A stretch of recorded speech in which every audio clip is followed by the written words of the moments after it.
Hi,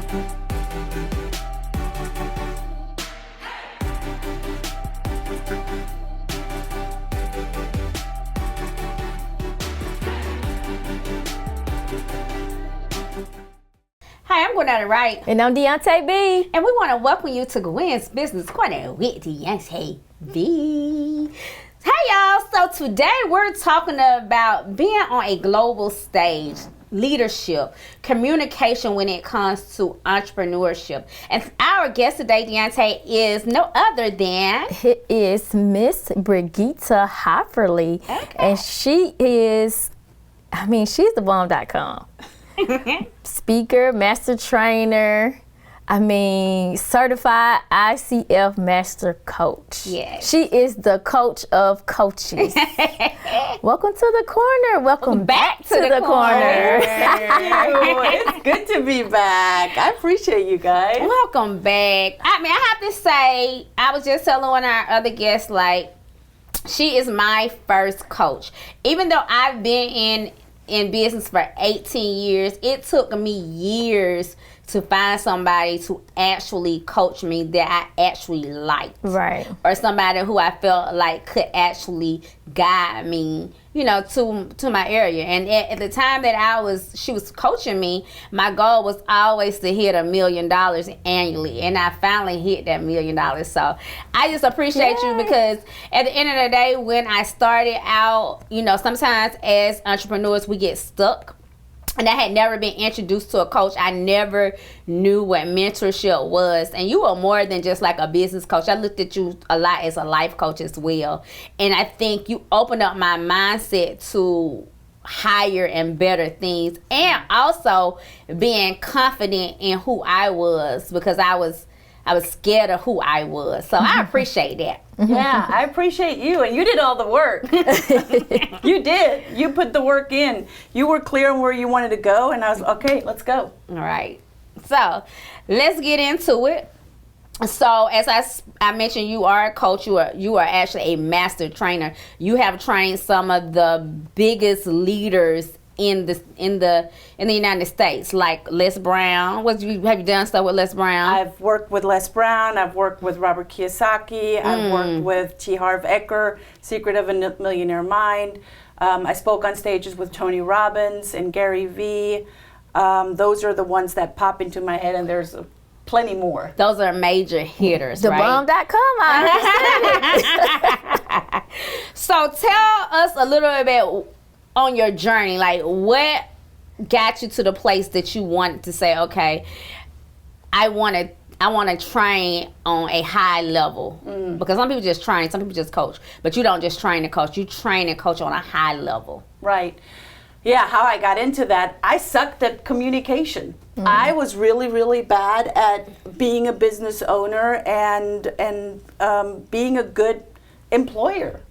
And before I realized that, I was just pointing fingers at everyone. I was saying, well, you're silly for not seeing an opportunity. You're not a good employee, so bye, next. And it took me a few years until I recognized, well, wait a minute. In all of these instances, there's one common denominator, and that was me. And that's when I started learning, and I heavily, started reading self-development books and going to conferences and having a coach and having a mentor and really putting in the work. And that was hard. That was hard work, taking a really close look in the mirror and going, well, it's not all the other dummies, it's actually me. And as I was doing that, and I was going to conferences and I was volunteering and I was really giving back, because I got so much out of it, I just kept showing up and people could not see me. And they said, well, you come around and you taking this course again. I'm like, yeah, because there's so much information and my mind can only soak up so much at once. And so I just kept up showing up. And they're like, well, now you know the topic, the information. Do you want to co-train? And I'm like, I could do that? So I kind of just slipped into that, and I became an assistant trainer, co-trainer, and out of that I recognized I actually like this, and I'm actually good at it.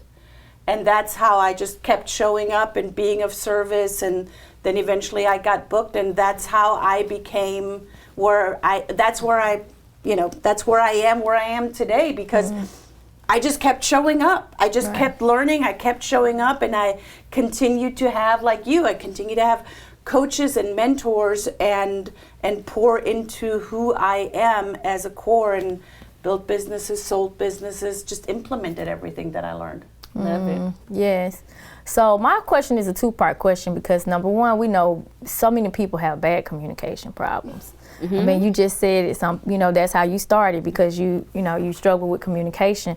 But for those who do not know, I want you to tell them what NLP is first, and then I want you to give us some techniques just in regular everyday lifestyle that people can use to try to have better communication skills. Yes. Okay. So NLP, neuro-linguistic programming. NLP, neuro, your brain, linguistic, our communication, and programming is the behavior that we show outward.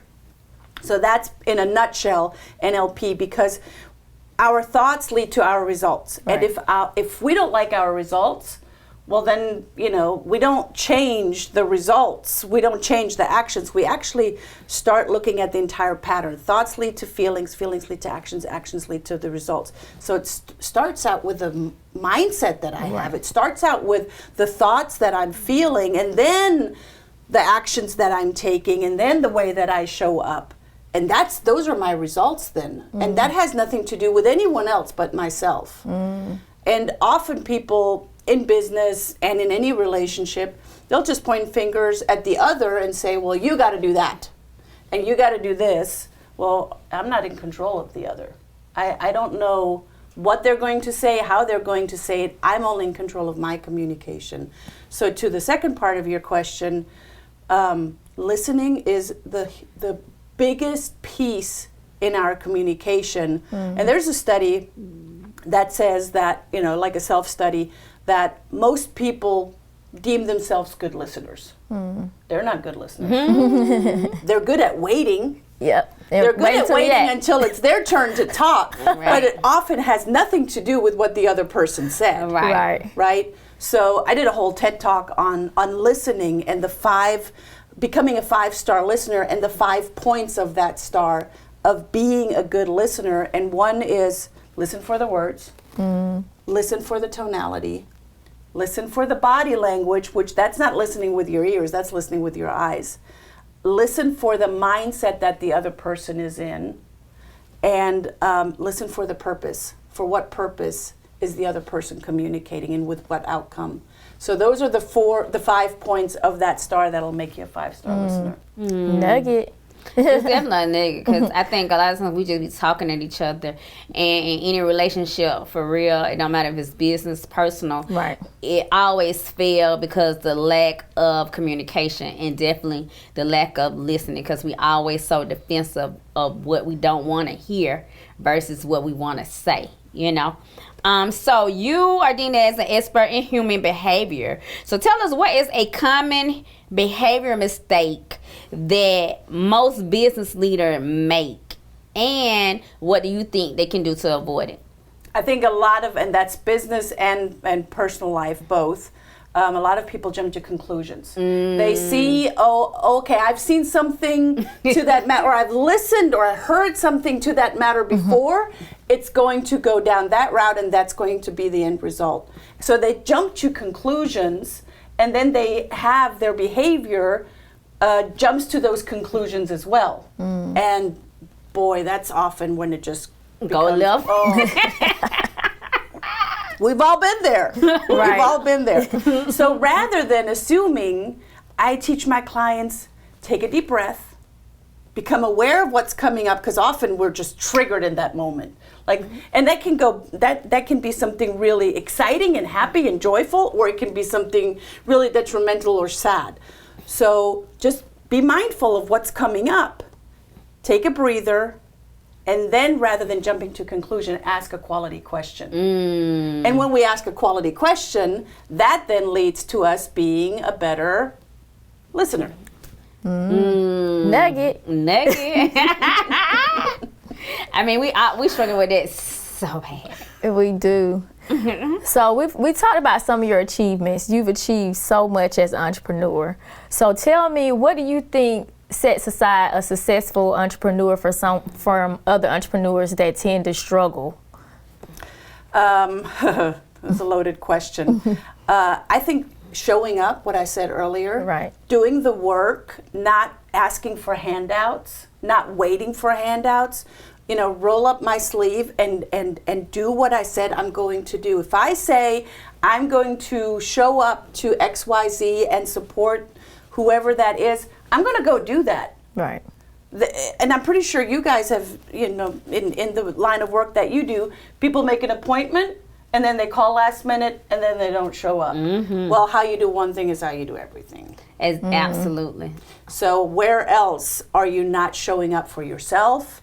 Right. In your other relationships, in your business? It is work ethic is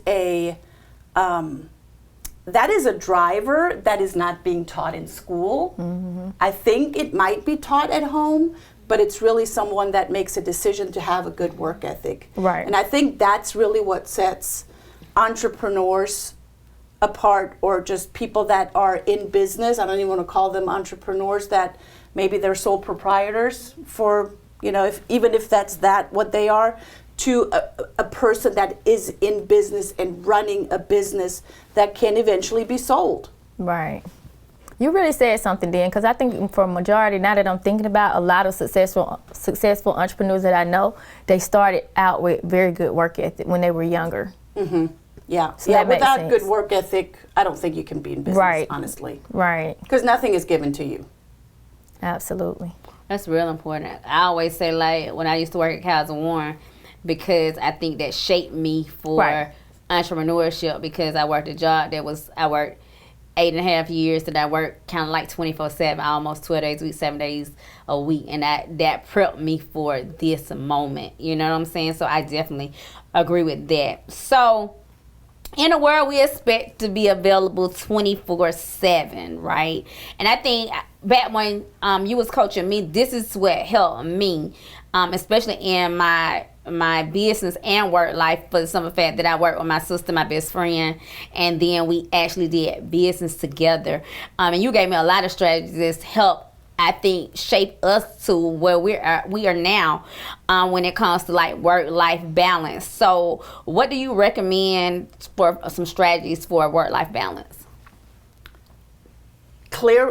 A clear code of honor for yourself. I know we worked on that. A very clear code of honor, being clear on what your core values are and what you stand for. Mm-hmm. And when you have that, when you identify your code of honor, then you also know where are the boundaries, like what are these guardrails? Because a lot of people don't even know how far, I'm just going to lean over here and do business over here, and then I'm going to lean over here and do business over here. But they never have a clearly defined outcome or clearly defined boundaries of, this is what I'm going to do. I'm going to do it from this to this time, and that's it. And then making an agreement with business partners, with spouses, with partners, with kids, with whoever is in your surrounding. Make an agreement with them. And when you make an agreement, there's a piece of accountability that's plugged into that. Because when you say, okay, I'm going to work from 8 to 6 during the week, and then as a family, we're going to have dinner together. Because I think that's, entrepreneurs often lose that family life. Right. And then the kids go do their own thing, and then the parents wonder, well, why are my kids, behaving the way that they're behaving? Because the structure's gone. Right. So every relationship needs a structure. And that starts with yourself, that you have that structure for yourself. Nugget. So let's talk about mindset. You talked about how important mindset is with all the things that we're doing.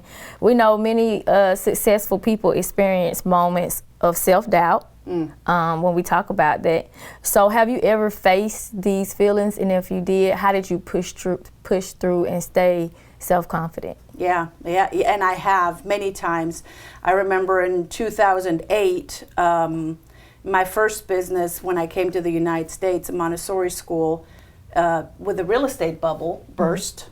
all of the real estate investors and realtors and mortgage agents, they pulled their children, which paid very good money for tuition, overnight out of my school. So I was at a point where I was like, I don't know if I can keep my doors open.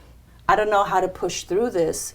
And then I recognized that I read a book that said the strongest businesses will take challenges and work through the challenges, and they will come out stronger after, the challenge is over. Right. So that's how we came through 2008. That's how we came through the pandemic. And the strategy is called a reframe. So I become aware of the thoughts that I'm thinking and the mindset that gets me in of, oh, I don't know if I can do this. Right. I don't know if I have it in me. I don't even know what the next step would be. I can think those thoughts, or I can say, I know I can do this because I know I have great work ethic. I might not know where the next step is, but I wonder, who do I know that knows? Right. Being resourceful is so important. It's not having all the resources, because we don't have the resources, all of them at all times. But what we do have is being resourceful and going, finding answers with other people in our network, with information that I can find through the knowledge that I have at my fingertips. That helps me to reframe that. Am I going to make it? To, I am going to make it. I don't know yet. But let's go on that journey to find out. Right. Love it. So let's talk about skills. So we have a lot of up and coming entrepreneurs, and I would even say the ones that are seasoned entrepreneurs, because baby, they be lost sometimes. What is one skill that as an entrepreneur you should develop, especially if you think or want to succeed in your business? Listening.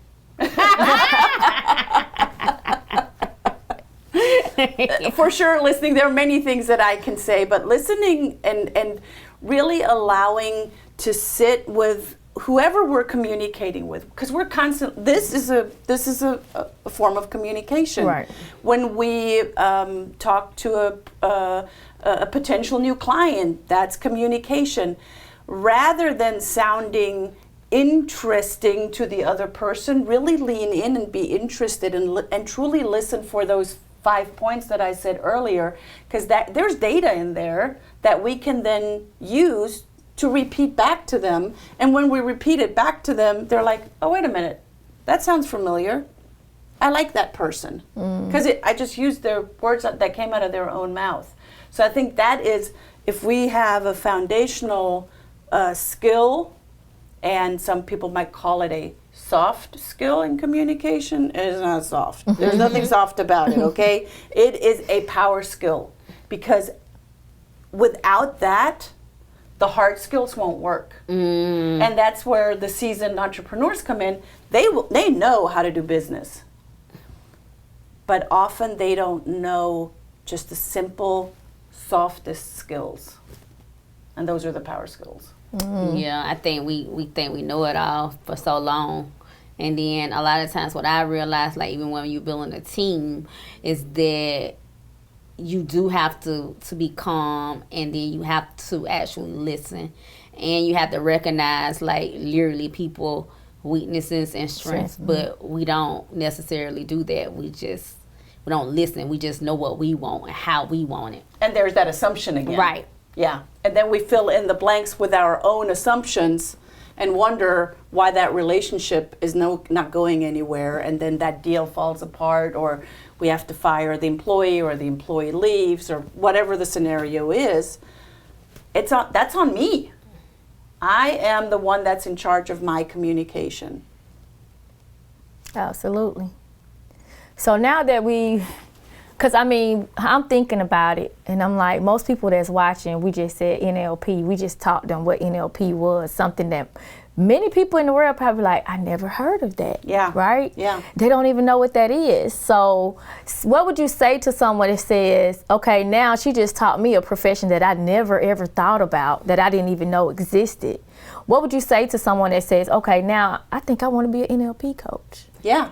Then I say, well, first of all, I would ask, what do you do now, and how would that integrate with what you do now, right, and make what you are doing even greater? Being a coach, and come on, let's talk about being a coach really quick. Can we use that word so loosely? Right. Very loosely, especially over the pandemic. So over the pandemic, we came, worldwide, we came to close to 5 million coaches worldwide, because everyone suddenly thought, well, that's a great idea. I have an opinion, so I can advise someone on something. So I'm going to be a coach. Right. That's not what a coach is. A coach is willing to go into a partnership with a client to find great solutions. There's no advice giving. There's no opinion giving. There is being present with the client, where they're coming from, and acknowledging the milestones and the goals that they want, to then get the client to where they want to go. But that's what I said earlier. The client does the work. The coach doesn't do the work. So an NLP coach has all of the tools of the neuro-linguistic programming toolbox, and it is a big strategy toolbox to use in change work, to use in business, to use in allowing the client to have insights and overcome their own challenges. Because that's not on the coach. I can't overcome your challenges. Right.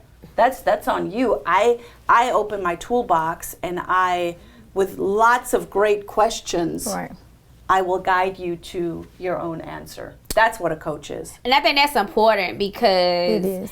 in a world that everybody's say they're a coach, and then everybody's screaming, I need a coach. And what the problem is, I say this also when it comes to therapy, like, people think that their coach is supposed to just have a magic wand, and they're just gonna fix your life, fix your business. Right. And then after they pay you, you like, oh, they didn't even help me. I just wasted my money, not realizing that you ultimately have to do the work. Like, they open up your brain, your mind, to realize your potential. So I think that was really, really good as far as a breakdown of actually what a coach really is, because people be so confused at that. They think you supposed to do the work. You supposed to, like, it's like I'm just paying you to do the work, and I need to get the results. No, and if that's what you're looking for, then you're looking for a personal assistant. Okay. Right. And if that was the case, then when you see a coach coaching basketball, they're not out there physically on the floor doing that. That's a good scenario. Right. Okay, so we talked about listening communication. Another thing that you do, you are a powerful speaker, but not only are you a powerful speaker, you actually train and teach other people how to become a powerful speaker, which again, you went over some of the people that you actually work with. And those are really major names, if y'all didn't catch it. The name drop at the beginning. Like, those are major names. So for someone who's looking to get into public speaking, or of course as business owners, we're always trying to get to the next level. What are some tips that you would give someone who's looking to be a speaker? Yeah. First and foremost, when you're in front of a room or on stage and you are speaking or presenting to someone or to a group or to an individual, it's never about you. And I think that's where a lot of people go, oh, I'm going to be a speaker so I can have all of the attention. No, that's not your job as a speaker. Your job as a speaker is to connect to the audience and make it about the audience. And that's a real skill. And when you can make it about the audience, they will soak up all of the goodness that you bring them. First and foremost, you've got to become an expert in creating the container and creating that room, that safe space. So then when you have the knowledge to bring them, the audience is able to soak it up. But if you don't create that safe space, it's just going to go Hartfield Airport over their head. Gotcha. Absolutely. Yeah. Yeah, a lot of us need to learn how to be speakers. Yeah, so what is that one thing that you would recommend to people who are trying to figure out their passion and purpose in life? I give them a clipboard and I say, go and talk to the people that know you and see if you can find a common denominator in what you're good at. It's often, that purpose does not come out of my conscious mind. It's something that I do in my daily work. It shows up in my behavior, and it shows up in how I communicate with people, and it's little nuances. And you can probably see it already as they were a child growing up, something that keeps coming up, like people being really good with kids, or people being really, really good with horses or dogs, or people being really good with people, being good with being great with numbers. And the flip side, people that recognize I'm not good with numbers, and they think I got to go into, becoming a CFO. Well, if you're not good with numbers, don't do that. That's silly, right? So it's really, because often people will sit with it. Well, what's my purpose? Right. Go interview people around you. They'll tell you. That makes sense. That makes sense. That does. Yeah. Oh, well, you've been such a great guest. You dropped so many nuggets. That is actually absolutely needed going into the next year, because we just read around the corner to the next year, right? Right. And I think a lot of information that you provided will help a lot of entrepreneurs realize they have a whole lot of aha moments. So anybody who's looking for you, your services, what you're doing, coaching, let them know how to find you. Brigitta Hoeferle, Brigitta. You actually pronounce it and spell it the same way. Brigitta Hoeferle, Hoeferle. BrigittaHoeferle.com is the website, or even easier, Center of NLP, centerofnlp.com, and all the socials are exactly the same. Brigitta Hoeferle or Center of NLP on LinkedIn, on Facebook, on Instagram, on TikTok. Find us, send us an email. You can send us an email through the websites. And if you Google me, I'm the only one that comes up. That's a good thing. So, we're about to get out of here, but if you're looking for me, you can follow me on all social media platforms at Gwynetta Wright. But before we get out of here, we are like a week away from our 16th annual toy giveaway. So you still got time to donate. You still got time to volunteer. If you would like to donate to us helping families for the holidays, you can Cash App R4YD or PayPal.me/Reach for Your Dreams Inc.